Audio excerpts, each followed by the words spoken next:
राम राम। राहुल गांधी के हवा हवाई आरोप देश जान गया, कितना झूठ बोलते हैं, कितनी अफवाह फैलाते हैं। और ठीक है, राजनीति में झूठ अफवाह ही सब चलता है, लेकिन वोट चोरी वाला आरोप ये एक तरह से अराजकता का चरम था। यानी आप ये कह दें कि आपका वोट चुरा लिया जा रहा है। दरअसल दुनिया भर में अलग अलग हिस्सों में जो सरकार विरोधी प्रदर्शन हो रहे हैं अलग अलग वजहों से, उनकी एक वजह भी नहीं। तो राहुल गांधी को उनके सलाहकारों ने समझाया होगा। और चूंकि कहा जाता है कि राहुल गांधी सैम पित्रोदा जो अमेरिका में बैठे हुए हैं, तो विदेश की धरती से सबसे अधिक सलाह राहुल गांधी को मिलती है। राहुल गांधी के सलाहकार सर्वाधिक विदेश में हैं। और कई बार तो ये भी कहा जाता है कि राहुल गांधी जो बार बार विदेश जाते हैं तो वही सलाहकारों से मिलने, सलाहकारों से मंत्रणा करने, चर्चा करने।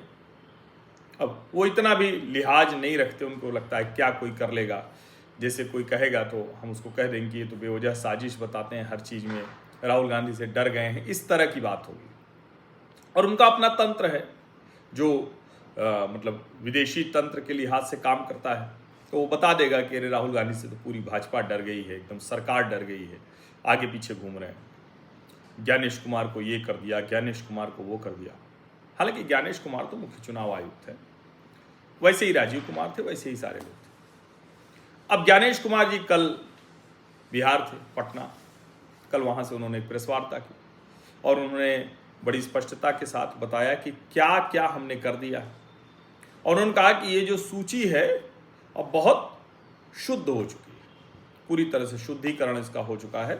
और उन्होंने कहा कि 17 नई चीजें हैं जिसको करने जा रहे हैं, 17 नई पहल।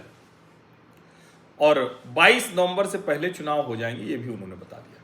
तो एक तरह से कहें कि चुनाव आयोग की प्रतीक्षा कर रहा होगा कि सर्वोच्च न्यायालय क्या कहता है, उसके आधार पर सब कुछ तय होगा। लेकिन जो हवा हवाई आरोप थे उसका करारा जवाब ज्ञानेश कुमार ने दे दिया है, बहुत जबरदस्त तरीके से। और वो जवाब ऐसे हैं कि जिस पर कुछ भी कहना बड़ा कठिन होगा। अब ईवीएम जो मशीन है उस पर कलर्ड पिक्चर प्रत्याशियों की होगी, जो उम्मीदवार होंगे उनकी कलर्ड पिक्चर यानी रंगीन चित्र होंगे। तो किसी को ये भी भ्रम नहीं होगा कि कहाँ निशान, कहाँ व्यक्ति, कौन लड़ रहा है, ये सब भ्रम अब नहीं होगा।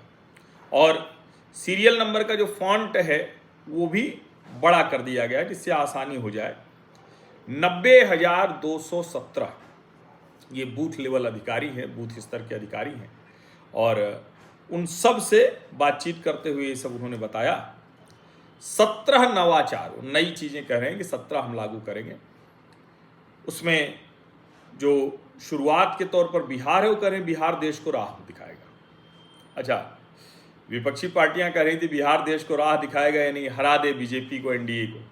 और ज्ञानेश कुमार कह रहे हैं बिहार देश को राह दिखाएगा क्योंकि चुनाव आयोग ने इतने तरह के प्रयोग यहाँ किए हैं, उसके बाद अब ये आगे जाएगा।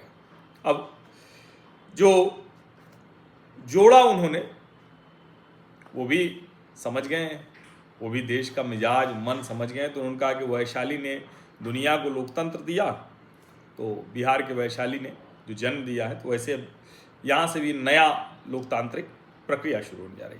लेकिन जो हवा हवाई आरोप थे वो अब हवा हो चुके हैं, लेकिन करारा पलटवार है। आमतौर पर चुनाव आयोग ऐसे करता नहीं। और ठीक है, जवाब नाम लेकर नहीं देना चाहिए, लेकिन जवाब तो देना ही पड़ेगा। और जवाब दे दिया। वो ढेर सारे सुधारों का उन्होंने बताया। अब राजनीतिक दलों से उन्होंने कहा कि भैया हर राजनीतिक दल हर मतदान केंद्र पर एक अपना एजेंट तो बैठा दे, इतना तो कर सकते हो ना, वरना फिर बाद में चिल्लाओगे ये हो गया वो हो गया, झूठ बोलोगे, अफवाह फैलाओगे। उससे अच्छा कम से कम एक तो रखो। बड़ा अच्छा काम हो। पहले 1500 मतदाता होते थे एक बूथ पर, अब 1200 से अधिक मतदाता नहीं होंगे, तो सुबह से शाम तक बड़ी आसानी से मतदान हो सकता है। आप मोबाइल लेकर नहीं जा सकते थे, मोबाइल लेकर जाते थे, सोचते थे क्या करें, मोबाइल बाहर रखने की सुविधा उपलब्ध होगी। 100 मीटर की दूरी तक प्रत्याशी अपने एजेंट तैयार कर सके, वहाँ तैनात कर सकेंगे। और जो सबसे बड़ी बात है, बिहार के सभी मतदान केंद्रों पर 100% वेबकास्टिंग की जाएगी, जिससे मतदान प्रक्रिया की निगरानी वास्तविक समय में हो सके, ये इंतजाम है। अब 17 नवाचार की बात कर रहे हैं, लेकिन सच ये है कि पिछले 6 महीनों में इतने बड़े बड़े बदलाव चुनाव आयोग ने कर दिए हैं ना, वो कमाल है। और मैं एक एक करके आपको बताता हूँ। मैंने आपको पहला बताया ही कि मतदान केंद्रों पर मतदाताओं के लिए मोबाइल जमा करने की सुविधा शुरू हो गई।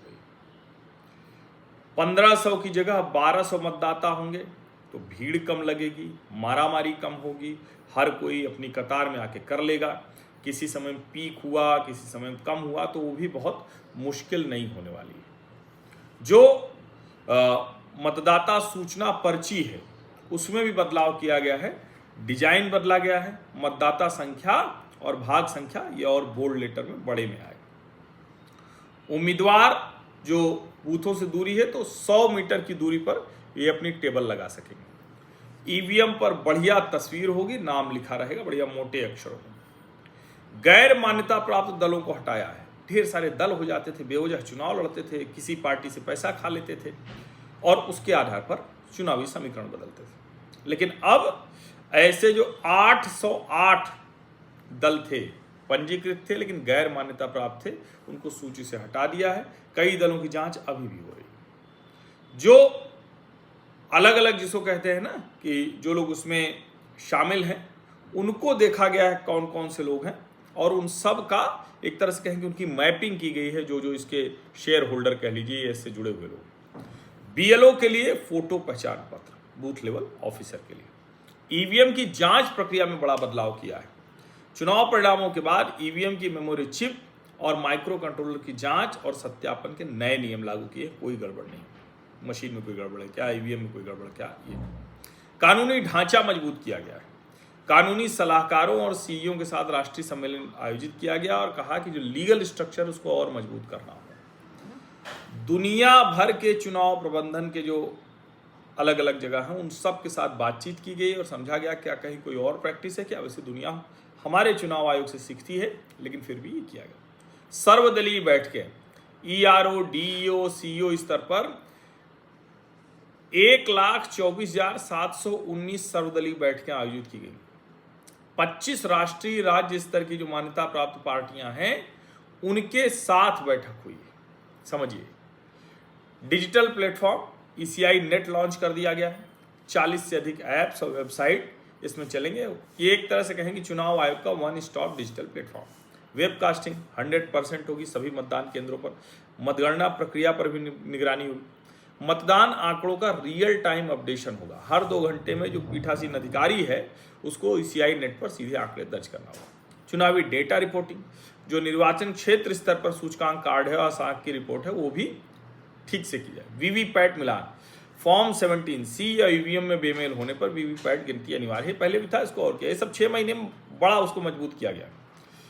बिहार में इससे बड़ा सुधार क्या होगा, जो स्पेशल इंटेंसिव रिवीजन चला है, विशेष मतदाता पुनरीक्षण, विशेष गहन पुनरीक्षण, जहां जहां उपचुनाव होने जा रहे हैं उन चारों राज्यों में ये होने जा रहा है। मृत्यु पंजीकरण से डेटा लिंक कर दिया गया, यानी जो लोग नहीं रहते, जीवन उनका समाप्त हो गया, वो भी सूची में है तो उनको सीधा जोड़ दिया गया है, जिससे वो अगर जैसे ही रजिस्टर हो किसी की मौत हो गई तो तुरंत डेटा में जोड़ दिया गया। स्थानीय निकाय, एक व्यक्ति एक एपिक, ये बड़ा जरूरी है। जो अलग अलग एपिक था, एपिक नंबर हो जाता था, कई बार एक ही एपिक कई लोगों को, वो उसको ठीक किया। एपिक वितरण का जो स्टैंडर्ड ऑपरेटिंग प्रोसीजर है वो भी बदल दिया गया है, एक तरह से बेहतर किया गया है। एसएमएस नोटिफिकेशन की भी व्यवस्था की गई। समझिए, बीएलओ को और अधिक उनकी कैपेसिटी बिल्डिंग की गई है और मजबूत किया गया है। उनको प्रशिक्षण दिया गया है। बीएलओ पर्यवेक्षकों को भी प्रशिक्षण दिया गया। बूथ लेवल एजेंट, इनको भी प्रशिक्षित किया गया है। तमिलनाडु, पुडुचेरी में भी ये प्रशिक्षण आयोजित हुआ। मीडिया संचार प्रशिक्षण, 36 राज्यों केंद्र शासित प्रदेशों के सीईओ कार्यालयों के मीडिया अधिकारियों को प्रशिक्षण दिया गया कि कोई गड़बड़ नहीं थी। पुलिस अधिकारियों को इसके लिए तैयार किया गया अलग से। मुख्यालय में भी जो वर्क फ्लो का डिजिटलीकरण है वो किया गया है, डिसिप्लिन थोड़ा और मेंटेन किया गया। राहुल जी कह रहे हैं ना कि उनको चुनाव आयोग के अंदर के लोग बता रहे हैं, तो अब तो और अच्छे से मिल जाएगा। बीएलओ पर्यवेक्षक और मतगणना कर्मचारियों का पारिश्रमिक दोगुना कर दिया गया। बड़ा अच्छा काम किया गया, ये ज़रूरी है। सुरक्षा प्रबंधन, जो सेंट्रल आर्म्ड पुलिस फोर्सेज हैं, निगरानी दल, माइक्रो ऑब्जर्वर, इनकी तैनाती। डाक मतपत्र गिनती नियम, ये ईवीएम के साथ साथ होगी। अंतिम परिणाम तभी घोषित होंगे जब डाक मतपत्रों की गिनती पूरी हो जाएगी। और चूंकि डिजिटलीकरण हो गया है, कुशल प्रबंधन, तो उससे बेहतर उपयोग हो जाए। तो मोटा मोटा लगभग 30 ऐसे बड़े बदलाव किए। तो राहुल गांधी का सब कुछ हवा हवाई और चुनाव आयोग पूरी तैयारी के साथ, इसको समझिए। राहुल गांधी हवा हवाई आरोप लगा रहे हैं, उसका कोई आधार नहीं मिल रहा है, लगातार एक तरह से कहें कि वो फंसते ही जा रहे हैं। उनके अपने सहयोगी तक उनके साथ नहीं, तेजस्वी तक को उन पर भरोसा नहीं। और जो चुनाव आयोग है उसने पूरी तैयारी के साथ जवाब दिया है, जिससे कि कोई ऐसी गड़बड़ न रह जाए, कोई ऐसा लूप होल न छूट जाए। आप सभी का बहुत बहुत धन्यवाद। सब्सक्राइब अवश्य कर लीजिए, नोटिफिकेशन वाली घंटी दबा दीजिए, लाइक का बटन दबा दीजिए, अधिक से अधिक लोगों तक इस वीडियो को पहुंचा दीजिए और चुनाव में भाग लीजिए। मतदाता सूची का शुद्धिकरण हो गया, सब बढ़िया हो गया, उसको अच्छे से करिए। बहुत बहुत धन्यवाद।